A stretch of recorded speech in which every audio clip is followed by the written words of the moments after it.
Para volver a capturar la atención fue esto. Ahí estamos acá. Volvemos. Gracias por volver.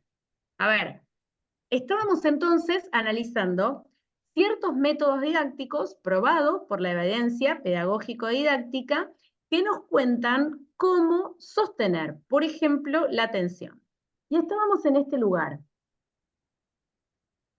Déjenme que vuelva a acomodar.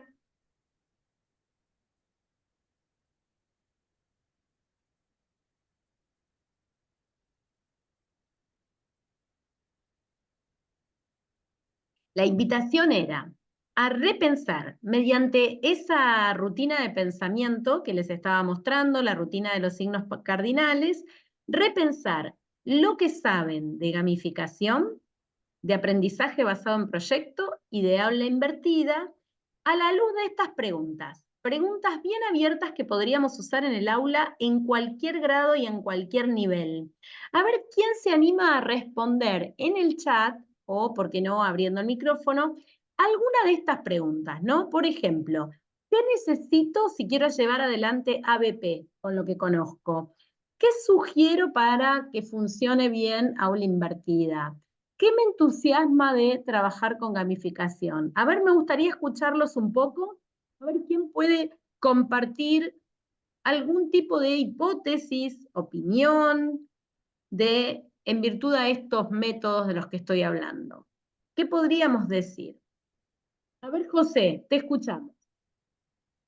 Buenas tardes. Yo he empleado la gamificación y creo que es una excelente manera porque los jóvenes, bueno, yo trabajo con jóvenes y el trabajar con juegos nos permite tener más su atención, como que las recompensas o premios también pues los motiva y creo que el captar la atención difícilmente con la educación tradicional es un poquito más complicada. Entonces la gamificación pues apoya mucho en este aspecto.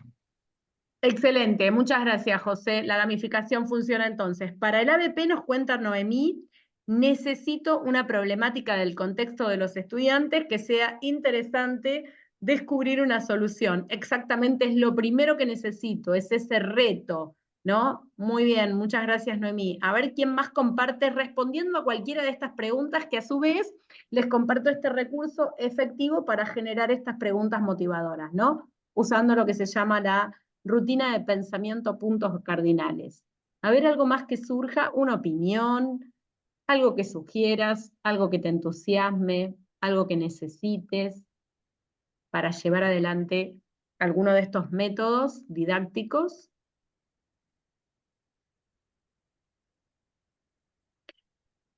Mientras seguimos pensando, vamos a leer uno más, teorizamos y volvemos a las preguntas. Opino, dice Luis, que para el aula invertida se requiere gran motivación para el trabajo teórico en casa. Es cierto, es complejo. Ahora vamos a estar hablando de eso. Para trabajar en proyectos, definir objetivos claros, metas, la colaboración del equipo. Hola a todos, este es un mensaje automático para informarme, es extensión. Bien. Que me entusiasma un trabajo diferente con el ABP. Muy bien. Muchas gracias, Alicia.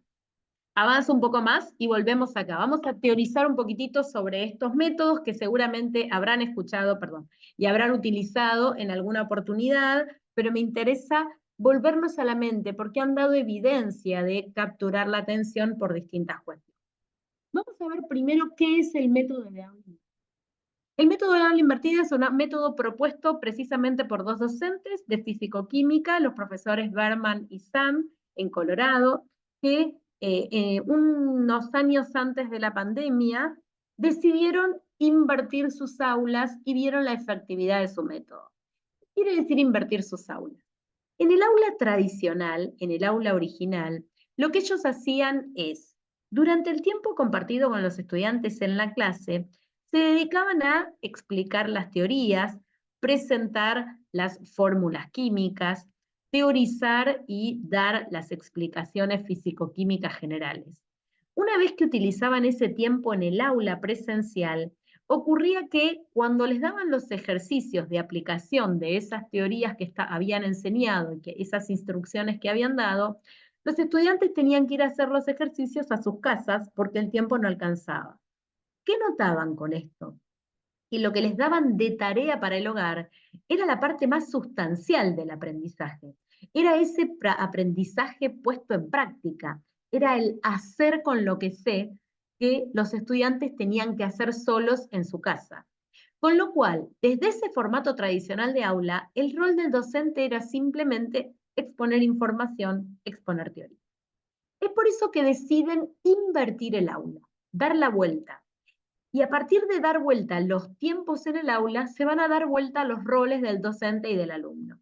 ¿Cómo lo hacen? Deciden empezar a grabar sus clases, a grabar la instrucción, la explicación teórica de esas fórmulas y de esas explicaciones químicas, y esas grabaciones se las daban para que las vieran en sus casas. La tarea es o bien leer la teorización o bien ver videos y tutoriales sobre las explicaciones. Y en el aula, el tiempo compartido en el aula, les daban ejercicios de aplicación mientras que podían acompañar y retroalimentar la elaboración de esas tareas. Por eso precisamente dieron vuelta el aula. Ahora leemos lo de María Elena. De esto se trata el aula invertida. ¿De qué se trata el ABP o aprendizaje basado en proyecto o aprendizaje basado en problema? Como bien dice por ahí María Elena, para el ABP necesito fomentar el aprendizaje colaborativo. Opino que es un método que fomenta el pensamiento crítico y resolución de problemas. Sugiero proporcionar retroalimentación y apoyo continuo a los estudiantes. Hizo toda la rutina completa, hermoso. Me entusiasma ver los estudiantes desarrollar sus habilidades de pensamiento crítico y cómo proponen soluciones a los problemas planteados. Precisamente, cuando hablamos de ABP estamos hablando de una propuesta didáctica que se extiende en el tiempo, por lo general dura más de una clase, se trabaja en forma colaborativa, se propone a los estudiantes formular grupos y la clave del aprendizaje está en la tarea. En términos generales, cuando proponemos ABP, o bien proponemos la resolución de un problema o bien la construcción de un producto. La construcción de un producto, como puede ser una campaña publicitaria, un podcast, una obra de teatro, un tríptico periodístico, va a ser la presentación de un desafío. O bien la resolución de un problema, como puede ser la falta de cultura de educación vial en mi comunidad, la falta de limpieza en mi institución, para lo cual probablemente ese proyecto requiera también la construcción de un producto. El primer paso es la presentación de ese desafío que, como bien decían por ahí, se necesita conocer el contexto para que tenga sentido para el estudiante. El segundo paso va a ser la investigación que se genere y en esta segunda tarea también se va a estar incrementando el aprendizaje, fomentando el interés y el compromiso. El tercer paso tiene que ver con, en términos generales, las tareas, las ejecuciones que se van a necesitar para elaborar el producto y finalmente la comunicación, la exposición de lo que se produjo más los aprendizajes obtenidos. En términos generales, este tipo de propuesta convoca el compromiso y la atención. Y finalmente, hablamos de gamificación, como bien hablaba por ahí, contaba un maestro que la implementaba, cuando utilizamos ciertas dinámicas y mecánicas del juego para enriquecer nuestras propuestas didácticas y para modelar nuestras propuestas didácticas. ¿Y qué traemos al aula?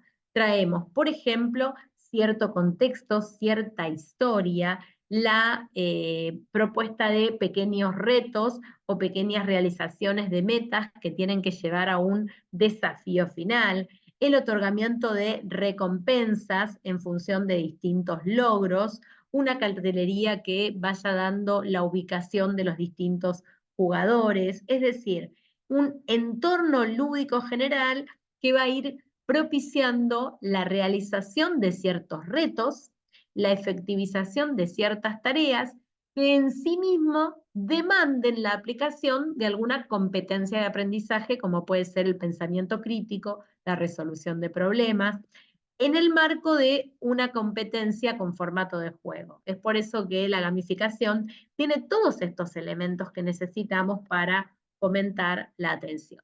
Ahora sí, habiendo pensado un poquitito más, una nueva escalada de preguntas abiertas. ¿Alguien quiere comentar? En este caso nos vamos por el este. Ya hablamos de qué necesito. ¿Qué te entusiasma de este proyecto? ¿O qué opinás de este proyecto? A ver quién nos comparte en el chat antes de seguir avanzando un poquitito. O si alguien quiere también hacer algún comentario abriendo el micrófono de su propia experiencia didáctica.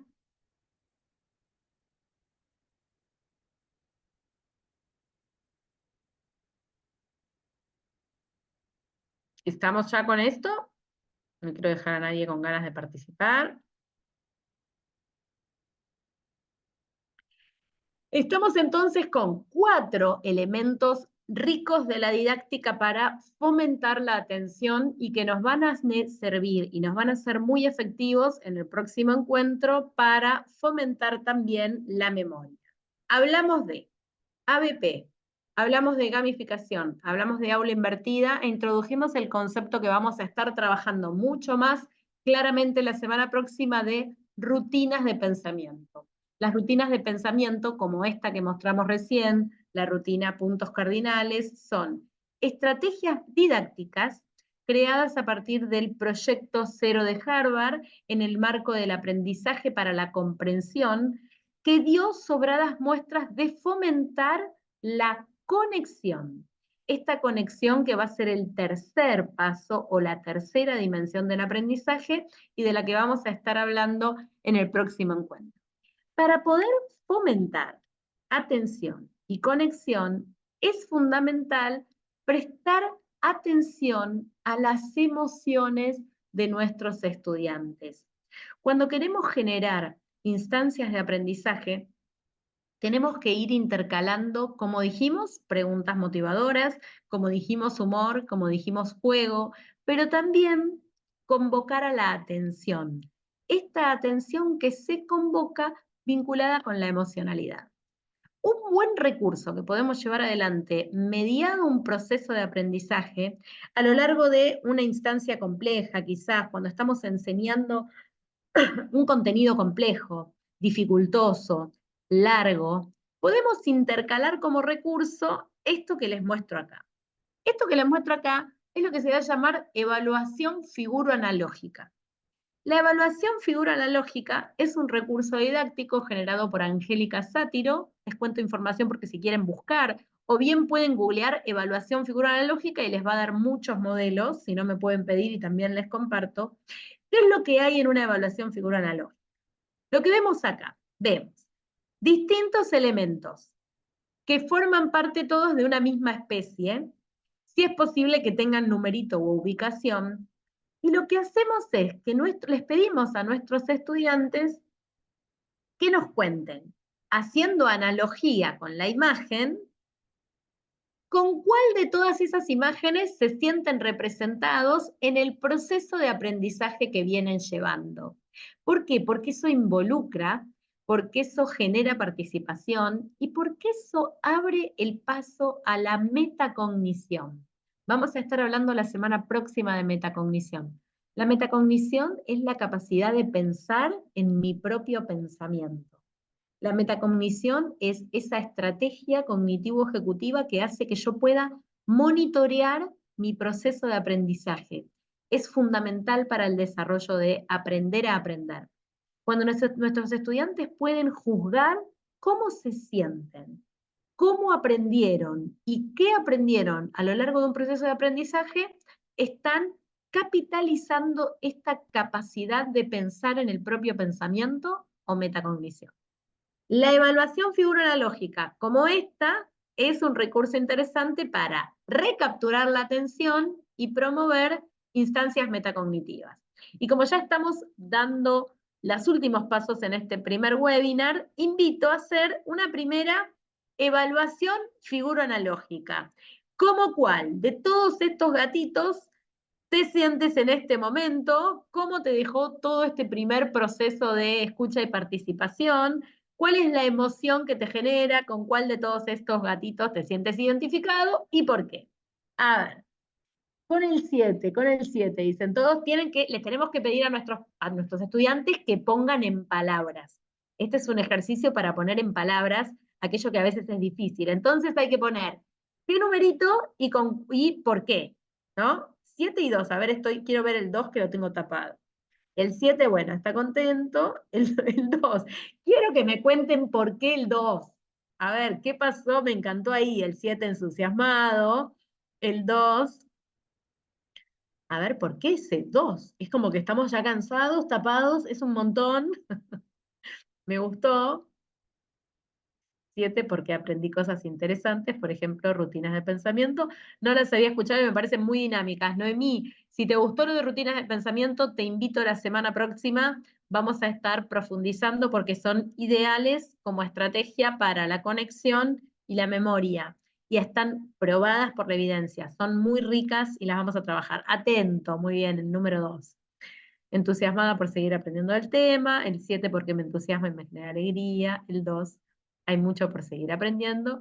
5 porque muchas cosas me dejaron sorprendida. Me gustaría saber cuáles, Joel.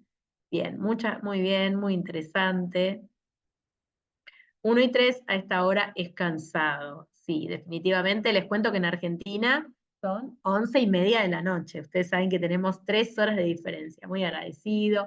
Muy bien, antes de despedirnos, ¿alguien quiere sacarse una duda, una inquietud, una pregunta? No, sí, tenemos 3 horas de diferencia por acá. Si me quieren buscar por alguna de las redes.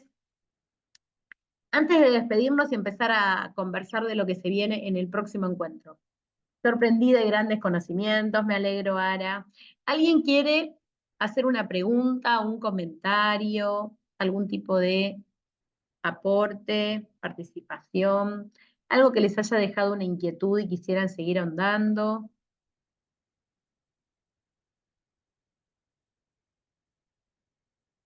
A ver qué hay en el chat.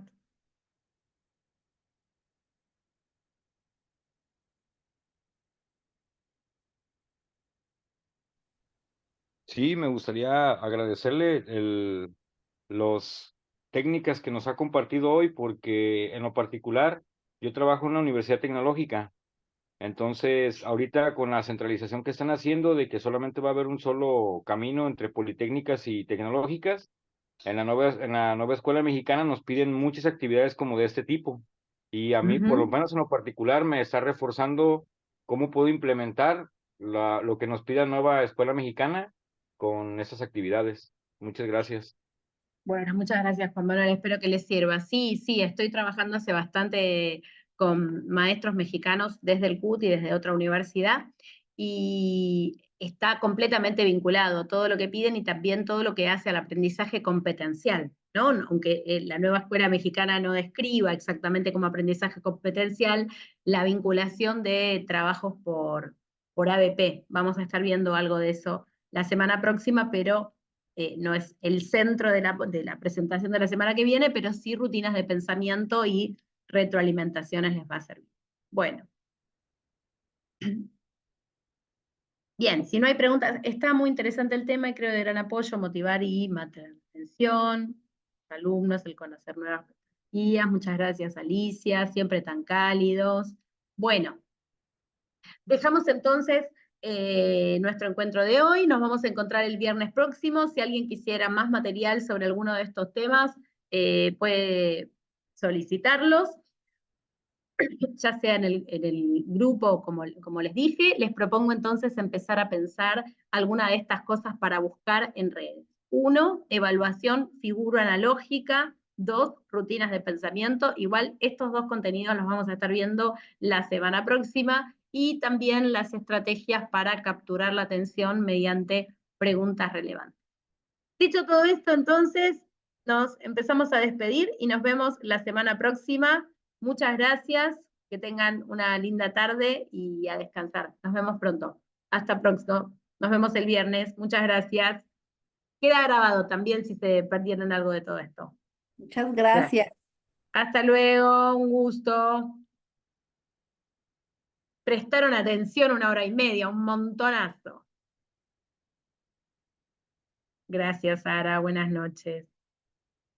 Gracias, buenas noches.